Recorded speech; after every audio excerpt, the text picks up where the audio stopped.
I'd like to say before I begin that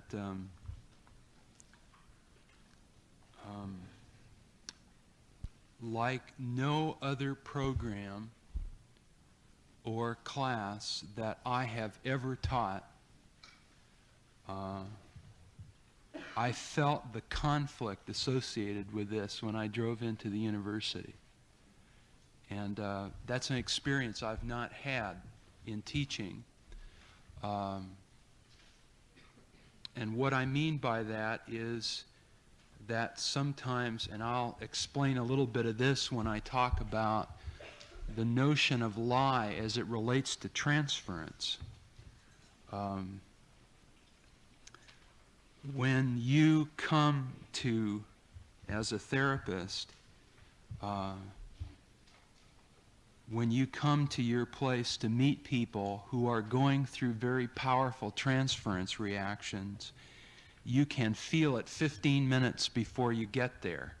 It's almost like driving through a place, and you know, you feel what's happening and the pressures of it and on you before you ever get there. And that's an experience I have never had in teaching, and I felt it today, driving here. And it must mean that there are a number of you really struggling within the issue with which we're talking about and ready to have some very strong reactions either way to it.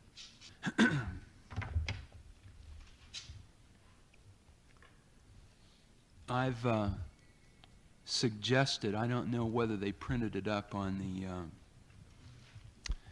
the schedule for the day, the reading of two books.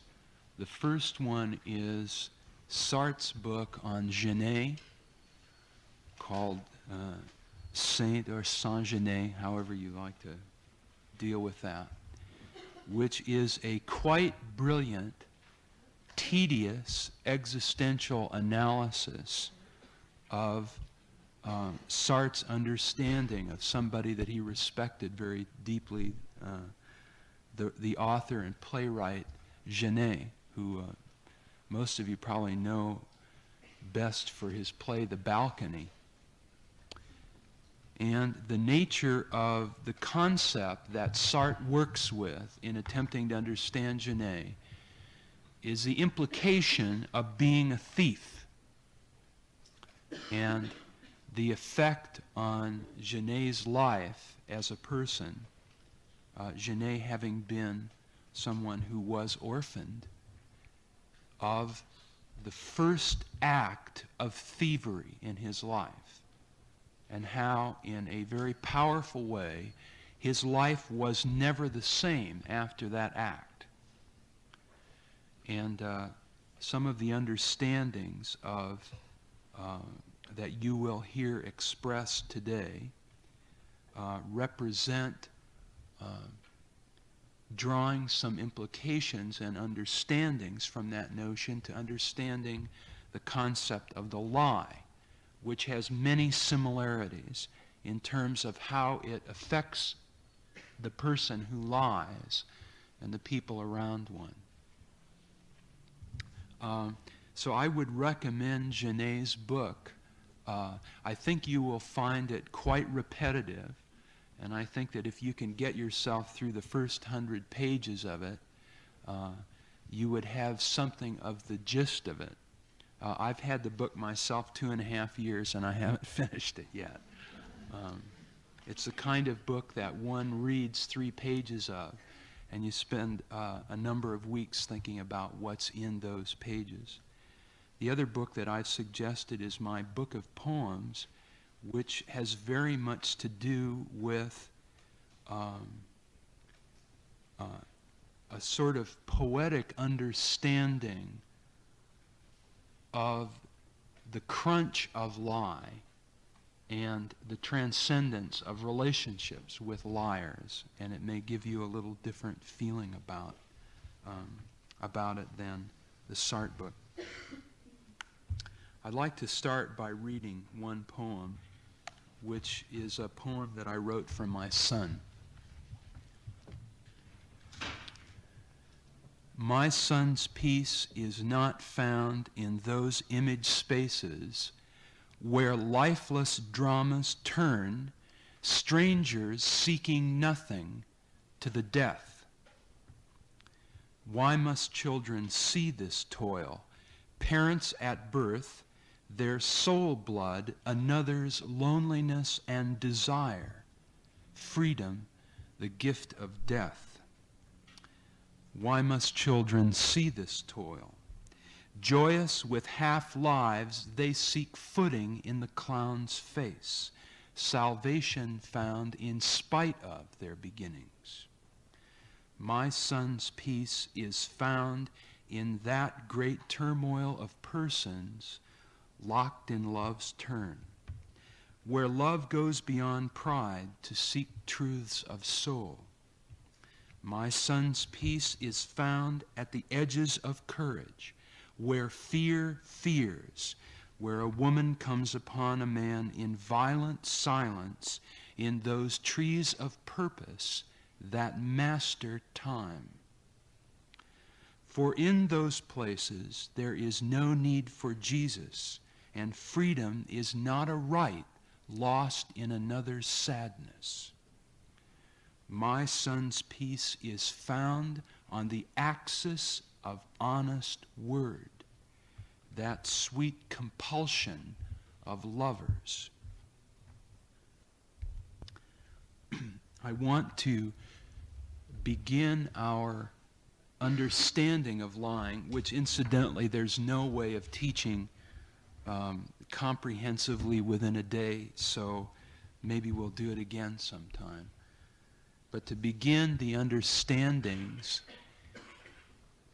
by saying a few things about what I understand the nature of honest relationship to be, and by contrast, I think we would understand something of how lying affects the dynamic of experience between persons.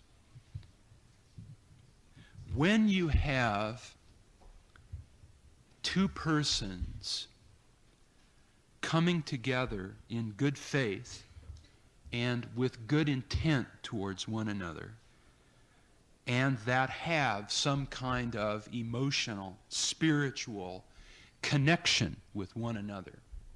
And that part of it is important because there are lots of good people, or however you'd like to put it, that really have nothing to say to other good people, simply because they don't have things in common, or there are life dramas that don't mesh, or whatever. And so that the notion of relationship has to involve in it some idea of compatibility. So if you have people who come together that have something to say, give, be with one another, and goodwill,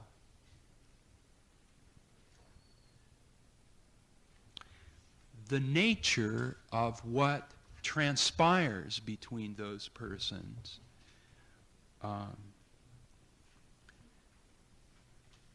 is to the degree that they trust and can be honest, their individual responses to the other person, to the experience of freedom in a state of being that existentialists would call love, that is them, and that bond which is more than their individual persons. In other words, the experience of the relationship is an emergent phenomena. It issues from what each person is in response to the other person. And in that sense, it is a history-making, dynamic, energetic, real thing. To the extent that both persons trust one another and have known one another, they bring to that experience, sometimes in terms of consciously chosen things that you decide to tell the other person of your history or your secrets or the treasures from your treasure box or your secret drawer, whatever that is. You share the poems that you've written that nobody's seen or whatever. You let them read your diary, whatever it is. So sometimes there are consciously chosen parts, but mostly at an irrational level, we are impelled to tell them about ourselves. There is a kind of holy rush of vision and compulsion that characterizes a relationship like that. And so the issue of trust and fear and defensiveness is in trying to fight the inevitable sharing that both of you are prompted to bring to it.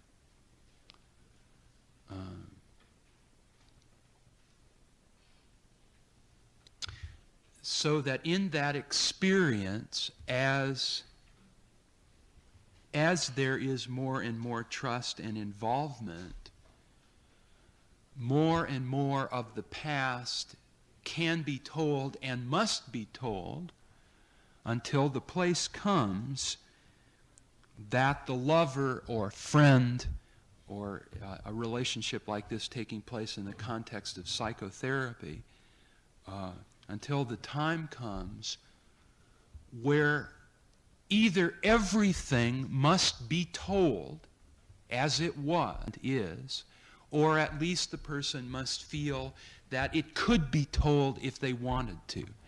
In other words, there is not just a freedom of the moment, but there must be a freedom of past. And at the same time that the past is progressively embraced by the relationship. And incidentally, it goes beyond personal past to people sharing their blood, their tradition, and incidentally, in some of the sort of deepest mysteries of love and whatnot,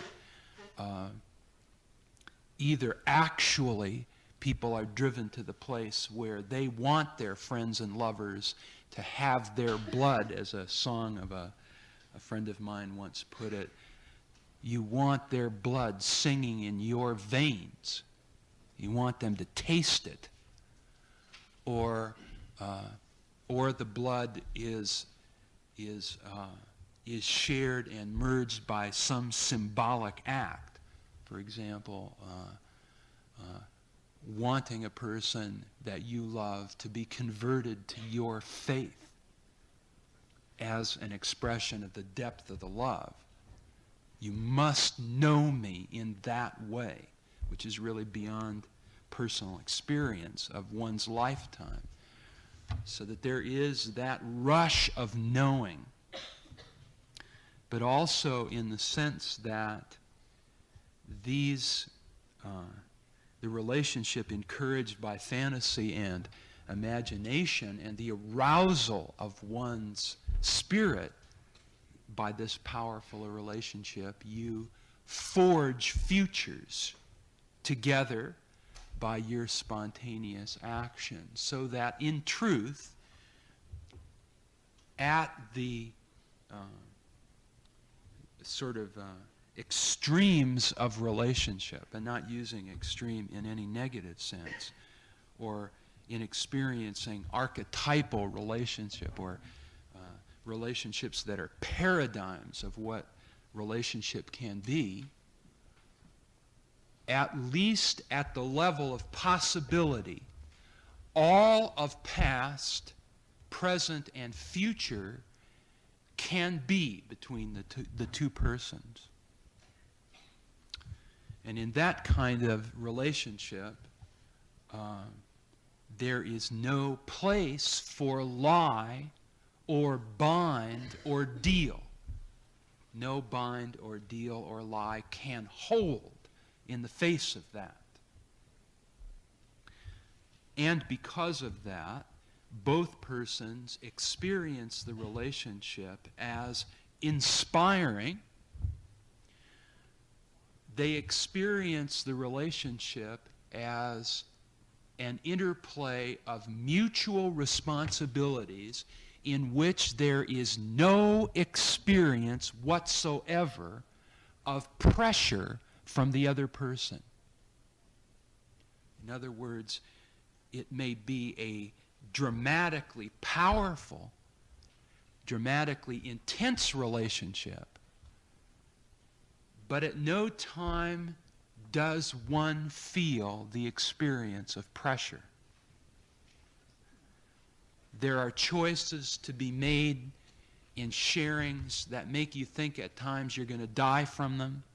There are conflicts to be gone through from things that you have to say that may sometimes take years of painful going over them and over them and over them. But there is no pressure.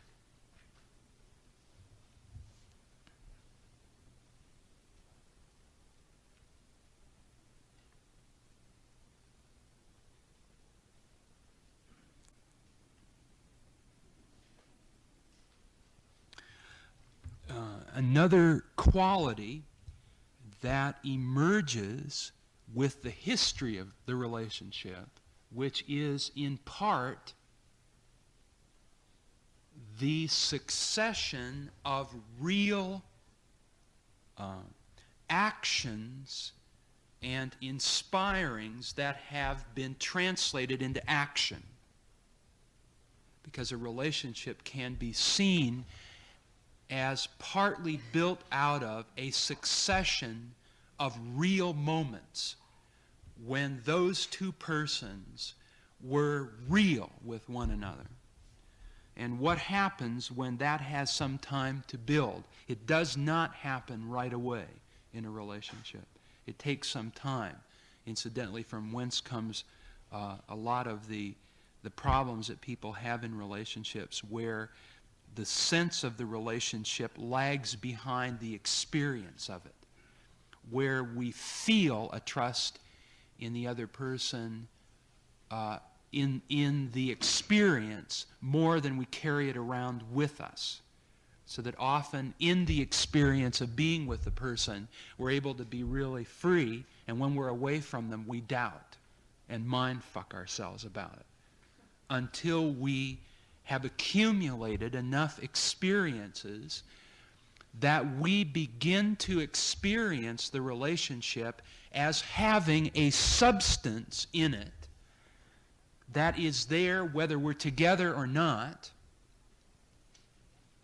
that is a viable, organic thing in time and space that gradually extends into a past and projects itself into a future and eventually builds itself into something that I tried to say in that poem, into those trees of purpose that master time. There are poetic images and metaphors throughout spiritual and psychological and religious literature which time and again come back to the notion that truth wed to action establishes something like a tree.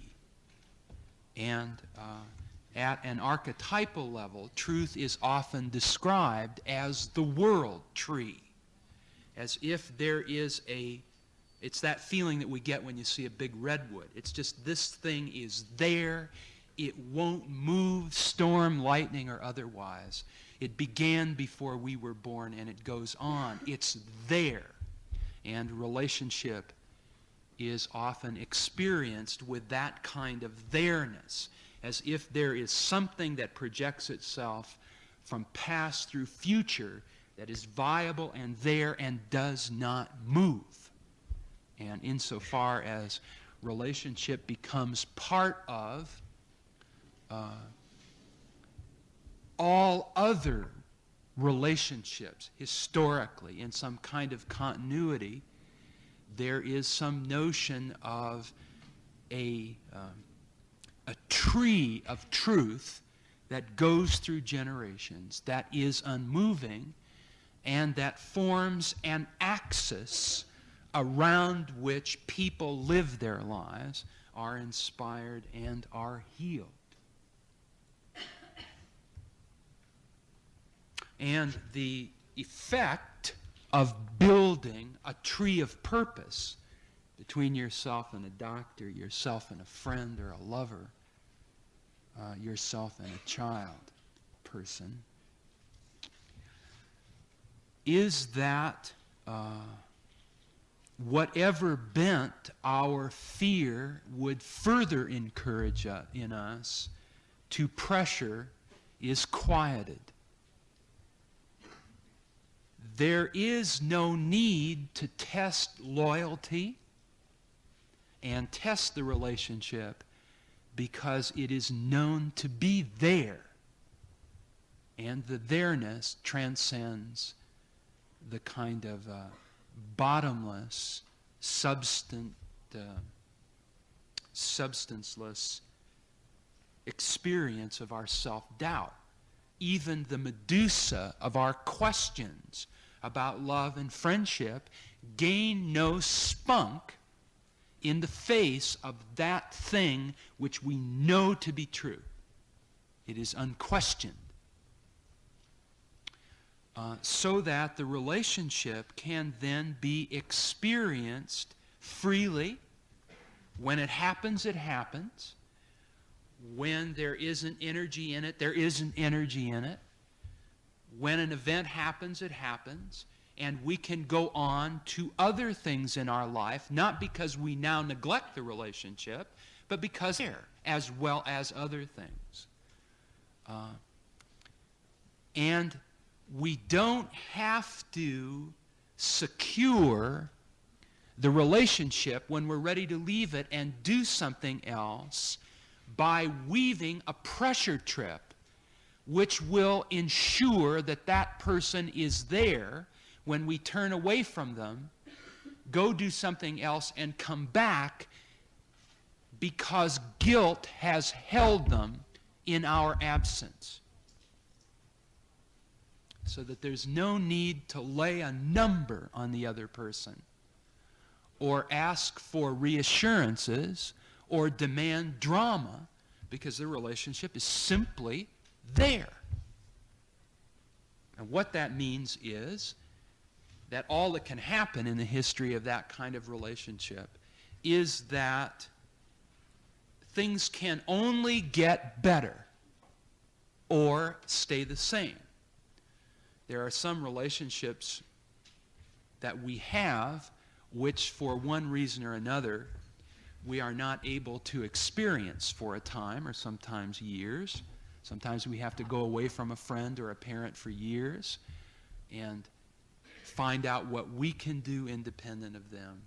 Sometimes you have to leave a therapy to establish the dignity of your own conscience.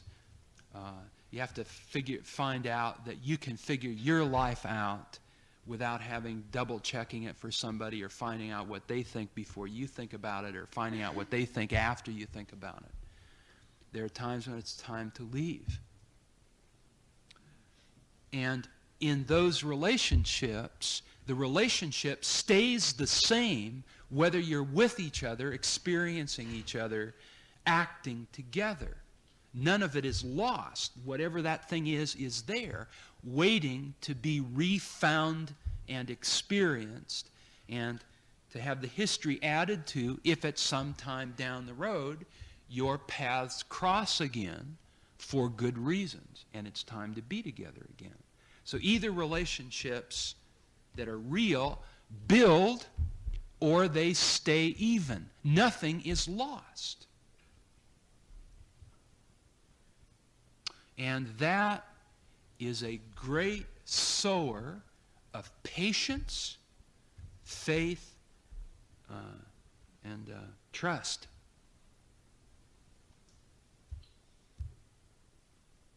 So that wherever you go, whatever you do, insofar as you have those relations with persons, they go with you whether you're conscious of it at the moment or not. You don't have to pressure yourself or be pressured by them to think about them, which is incidentally a lot of what liars demand that you do. Think about them and pressure you for signs that you're thinking about them. You don't have to think about people you relate to. You think about them when it's prompted, but it is so much a part of your life that it exists as root below ground most of the time. It is so deep in you that it is a premise of your life. And most of the time we don't think about our premises. We deal with life from another place. And it doesn't mean that a relationship is forgotten. It means that it is so real to you that you don't have to think about it.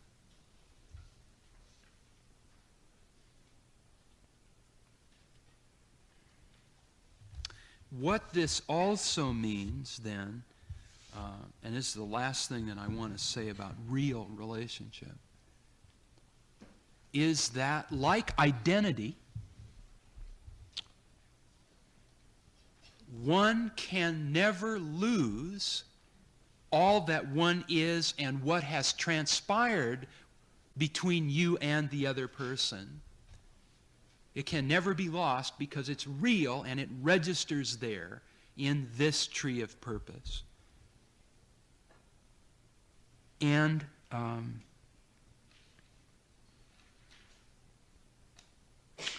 each future action in its only adding to identity, confidence, faith, trust, and the power of the relationship, in its doing of that, both persons feel better and better about themselves and the relationship over time.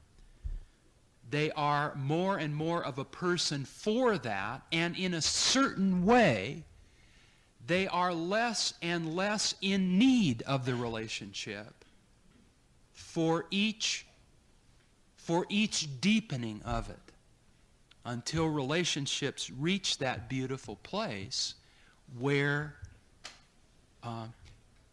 there is no, all of those fear-driven, or if you want to use Maslow's terms, deficiency needs are not only so met, but implied by the relationship so met in the future, that the only reason I relate to you is because I want to and because it feels good and I'm free